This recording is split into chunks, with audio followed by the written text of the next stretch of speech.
Our first guest shot to fame in March after appearing in Netflix's true crime series, Tiger King. Over 70 million people around the globe streamed the show about the wild world of big cat conservationists and collectors in the US. But while many dream of overnight stardom and international fame, for Carole Baskin, this turned her life into a nightmare. So in her first UK TV interview, Carole joins us to tell her side of the story. Welcome, Carole. Hey, all you cool cats and kittens. Very nice to see you after the first couple of hiccups. We wanted to ask you, before we go on to the main interview, we wanted to ask you, because there was a story obviously around yesterday that one of your volunteers, Candy, had a bit of a to-do, should I say, with a tiger. Could you tell us how she is and what happened? Well, she's recovering in the hospital. It looks like they were able to save her arm, and we were so thankful of that. I hope to get an update from her husband today, but as you can imagine, with COVID, we can't visit her. Only one person can go in, and that's him. And so we're really relying on him to keep us up to date on her recovery. Good. Well, when you manage to speak to her, please do send her our best wishes for her full recovery. So moving on to Tiger King, when it landed on our screens, it was called Tiger King: Murder, Mayhem and Madness. So, of course, we kind of knew that this was going to be quite a sensational show. What did you think it was going to be when you signed up for it? We have worked with the producers for 5 years because they said they were working on a program that would be the equivalent of Blackfish for big cats. Are you guys familiar with Blackfish? Yeah.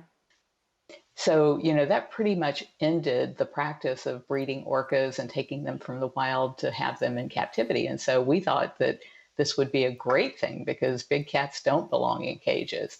And so for 5 years, we were thrilled to participate with them in what we thought we were producing.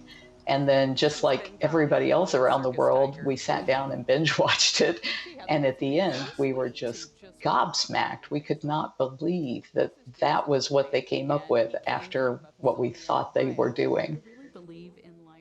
So, Carole, from that point then, you were saying you binge watched it and then you were gobsmacked. What happened then? I mean, did you just start to get a torrent of abuse? You know, my husband and I were sitting on the couch and we had seen a similar one done by Rob Moore. It was a podcast for Wondery. But at the end, he went in and said, but here's the truth about the matter. And he, you know, laid out the truth. And so we kept thinking as we were watching that that's what would be the end. And they just never did state all of the truth about the matter. And so my husband and I just looked at each other, and I think he said, you know, that was just such a missed opportunity because it really could have moved our federal bill forward to end the abuse of big cats. And while we were sitting there, my phone started ringing, and it rang every 2 minutes for the next 3 months. It was absolutely useless to me as a phone because of the fact that so many people were calling and just screaming threats of how they wanted to kill me, they wanted to kill my family, they wanted to burn the sanctuary to the ground. And I was totally shocked. I went back and watched Tiger King over. It was like, how did people come away with that kind of an attitude about all of this? And, you know, as I watched it again and again, it was like, well, you could really see that the editing was, you know, instead of the bad guy saying, we pet these cubs for conservation, and having me come in and say, that's not really conservation, or having a bunch of actual conservationists come in and say, that's not really conservation. Instead, they would do it backwards, where I would say, cub petting is not conservation. And then they'd let these people that are pimping out cubs just go on ad nauseum about how much people love to touch cats. And so it was like, they just reversed everything that you would have expected in such a thing to be called a documentary. It was clearly not a documentary. I mean, we were all hooked on it here. I mean, I found it absolutely jaw-dropping, the whole series, and every episode when they said, this isn't even the beginning, we're moving on. Joe Exotic was just totally... His obsession with you was just... I hate to say it, but it was fascinating because the things that he accused you of, the things that he did, I mean, it was compelling viewing. But of course, for you, that was your life. What was the worst things that he said to you and that ended up as the headlines across the world? Joe and I never had a conversation we still have never had a conversation. So if they were selling the idea of it being this big feud, they had plenty of Joe trash talking me, but they couldn't get me to trash talk him. And every time the producers would try, I kept going back to, he's just one of these people that is abusing these animals. This is a whole industry, and this is a bigger picture. And, trying to keep them focused on what was the important part of this, which is ending the cub handling, which drives all of this breeding and discarding of big cats. And so there was never anything, if you go back and watch Tiger King, I never say anything nasty about him personally. I never did in social media or emails or in any way. I never had any kind of... Carole, when Howard was here, as you know, giving us an interview, he said that he got to the point where he was carrying a gun to protect you both. Was there a point when you were genuinely scared for your life? We had gotten our gun permits long before this because of the fact that I've been under threat for so many years from all kinds of these breeders and dealers of big cats. My husband, Howard, really is my rock. I absolutely adore him. I love that picture of him. Well, so something else he told us, we've got a little clip here, I think, of what he said to us.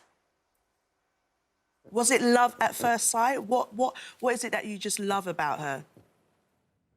Well, it was not love at first sight. At my end, she claims it was at her end. I didn't call her for 3 weeks after we met her to ask her out. And there's a whole story behind that that's too long for our show now. So, not love at first sight for him, but it was for you. Now, I believe you had been to a therapist, had you, who had told you to start looking for a better class of man?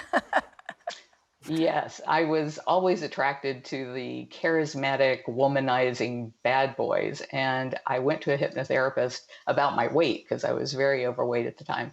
And what came of that was him bringing out, this understanding in me that was the kind of people that I kept drawing into my life. So I decided the next person that I would look for in a relationship would be somebody totally different than what I would have ever expected would appeal to me.